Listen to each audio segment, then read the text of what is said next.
Hi and welcome back to the channel. Today I'm super excited. Parker and I will be hardscaping two UNS 60Ss. These 60Ss are pretty much my favorite form factor that UNS offers. And what this is basically a 60U but cut down a little bit more than half in height. So it forces you to kind of scape outside of the tank. So like John said, one of the nice things about these 60Ss is it gives you a lot of opportunity to experiment with some terrestrial plants inside of the aquarium. But even if you're not doing that, I've seen some really cool tanks done in these, some shallow reefs or shallow iwagumis, and it kind of forces a really nice front to back depth that is hard to get otherwise, especially when the glass is like this tall. So yeah, we're pretty excited to get into it. Stay tuned for a planting video on these 60Ss afterwards as well. John, shall we? Yeah, let's do it. Let's do it. If you guys haven't seen before, we like to start off our hardscapes by gluing in a foam mat where the general position of our hardscape is going to be.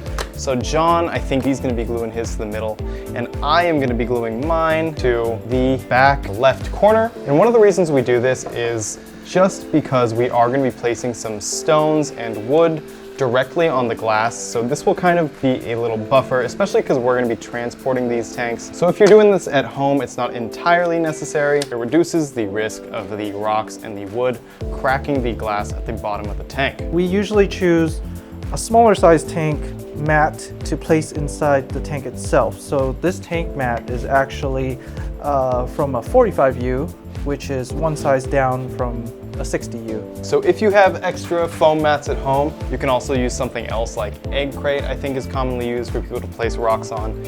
Just something to consider. So again, we're just gonna let this cure before we flood the tank. So we like to provide 24 to 48 hours for the silicone to set.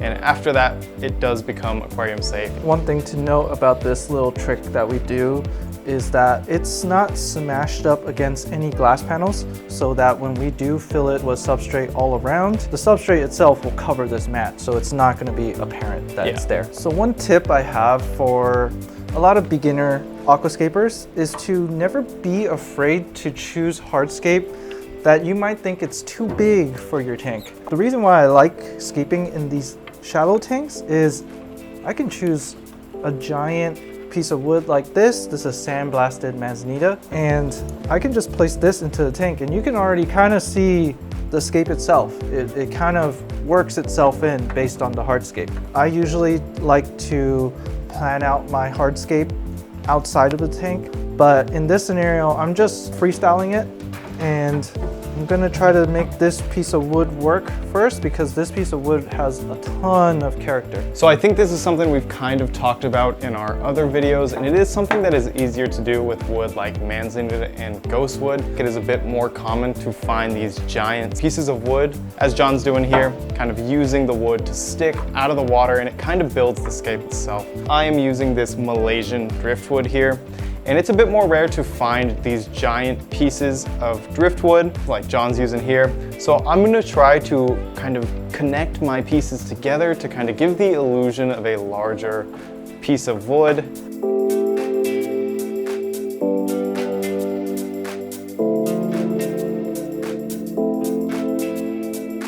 So for my rocks, I'm using this rhino stone.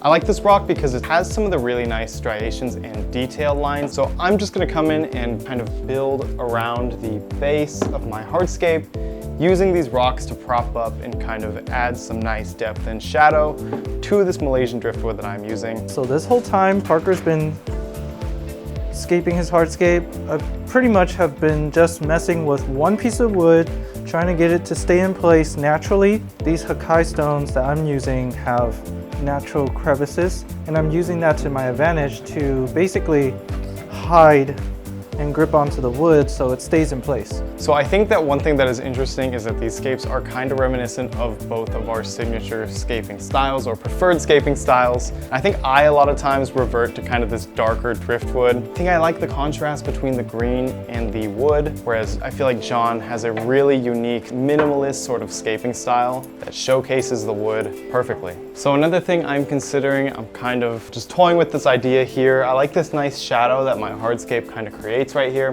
So I'm gonna try to remove some of the stones that I came in with earlier to keep some of these cool shadow and depth points that my wood is kind of naturally making.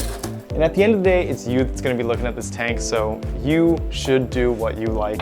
Yeah, the general rules are there to help scapers have like guidelines, but that's exactly what they are. They're just guidelines. No one says you have to keep the hardscape contained within the tank too.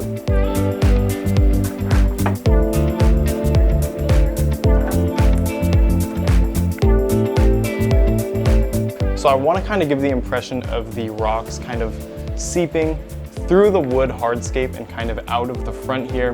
But I'm looking for ways to kind of incorporate this rock work to where it's playing in this sort of cove shape that I've built out with my driftwood while still maintaining my wood as the central highlight of this scape.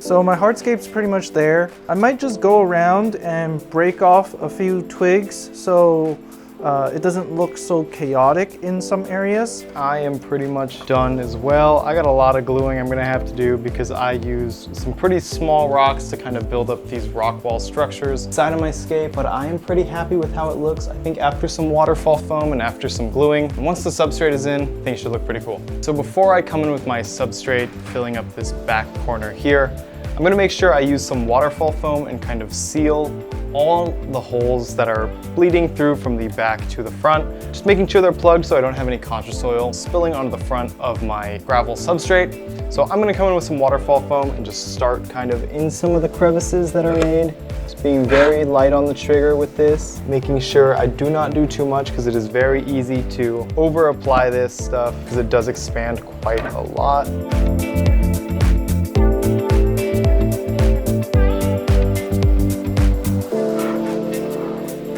So what I'm doing here is that I'm using our new contra lock. And basically this is a adhesive type product. It will come in 4 different colors. I'm using the gray to match the Hakai stone. What I'm doing is I'm just stuffing it. It's almost cotton-like material. You could just pinch and apply, or you can use tweezers, whatever you're more comfortable with. And once it's in there, just come in with the glue. And as it's forming a bond, it will cause a little smoke effect. It's a chemical reaction, so please be safe when doing this, and please don't breathe this in. You don't need to apply too much glue. The glue will soak through. That's the whole point of this contra lock, to allow the liquid super glue to kind of soak itself around. And it is aquarium safe as long as you let it cure.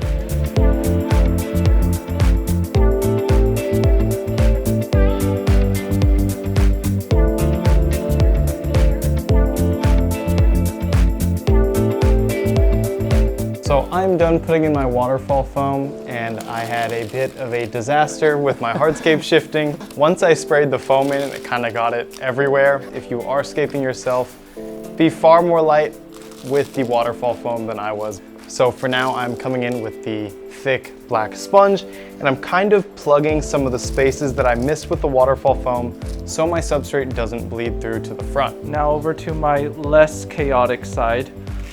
I am now pouring in Concho Sand Tahoe, and I like it for this scape because it's a lighter pebble-like gravel, and as you can see, it gives it that contrast already right from the start right here.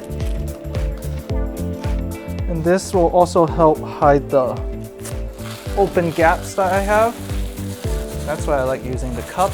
Just lets me target specific areas. And I'm imagining in the tank, underwater, is going to be some sort of rhizome type plant like an anubias or a fern. And then if this was in a home or office type of environment, I would even say maybe just plug some of the branches and twigs that come out of water with like air plants. So super minimal, super easy to maintain type scape, very beginner friendly. I guess the hardscape looks a little bit intimidating, but at the same time, this is something that everybody can do at home. So I'm trying to avert my waterfall foam crisis a little bit by using some of this black sponge and kind of stuffing some of the crevices, because I find this black sponge to just be a bit less intrusive Then the waterfall foam, I think it's probably because it doesn't reflect light as much, so it kind of just adds these dark spots to the scape. Once I do add my contra soil to the scape, I'm not gonna have any spillage from the back to the front. Just a quick tip, the waterfall foam, once it dries, you can cut it off with the razor blade, so you can make it look more natural. You can peel it off in certain areas. Everybody give this video a like for Parker trying to recover his tank, please. Might give him some encouragement. Over on my side, I do have my Tahoe in. Now, to give it a little bit more character, because this is such a minimal tank, I'm just gonna come in with some finishing accents, and you're gonna be using Concho Sand Sequoia, which is a rounded gravel, also more natural as well. I'm just gonna sprinkle it all around the tank. And when you sprinkle this, you don't wanna just dump it all in one spot. You kind of want it to intermix a little bit. That will usually happen during maintenance anyways, but to kind of give that initial natural look, I'm gonna mix it like so.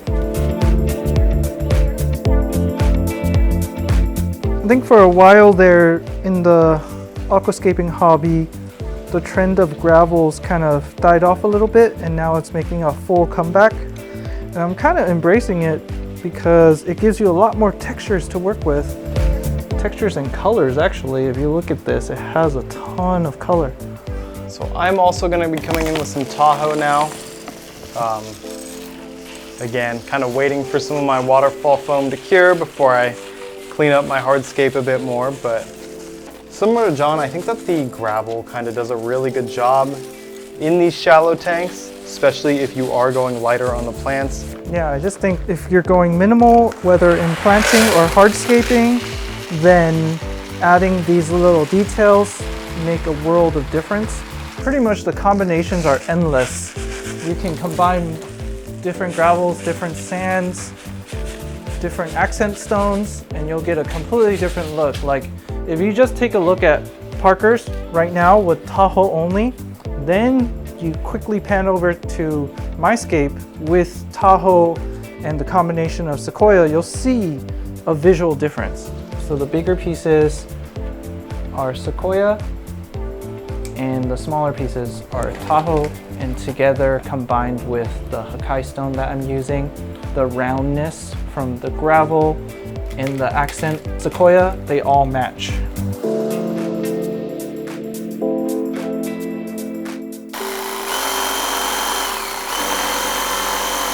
So broke the tip off so it doesn't look so unnatural. Now it looks 10 times more natural. The way I'm twisting it off will give it slightly a more natural look. Another reason why we always recommend having more hardscape than you need, in case you do what John just did and it goes horribly wrong. It's always good to have backup hardscape anyways, because you never know, your hardscape might change. I'm chipping away more pieces to make it look less flat top, more like a broken piece of wood, kind of like how branches just break off trees in nature. So I'm coming in with the Contralock Gray, and I am just trying to hide some of the mistakes that I made earlier. So I'm just coming in and wedging it in areas that need secured and I want kind of hidden, as well as some of the areas where my wood meets with other wood, just to secure the pieces together. And once you add the glue to the Contralock, it darkens it up a lot and it kind of blends in really well to a lot of the rocks that we carry. Okay, you guys, so I am finished with my scape and I think John is finished as well.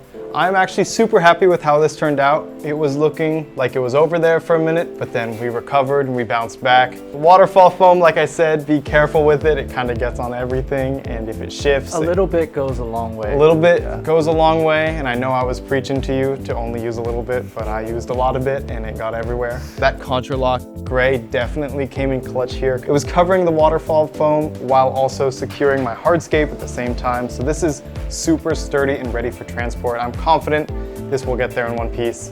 John, you want to give us a rundown? Yeah, so the complete opposite of Parker's tank over here. I did randomly add an extra piece of wood. I'm not sure if I like it yet, but we'll see. The tanks are pretty much polar opposites of each other. Mine's kind of a low-tech, low-light type of environment with just hardscape coming out of the tank. Parker has a darker wood with a much more lower profile hardscape layout, and his plants will actually grow out of the tank instead. But you guys will have to stay tuned for the planting video to see. I hope you like what you guys saw today. Give us a like, subscribe, drop a comment below if you like aquascaping just like us. See you guys next time. See you guys.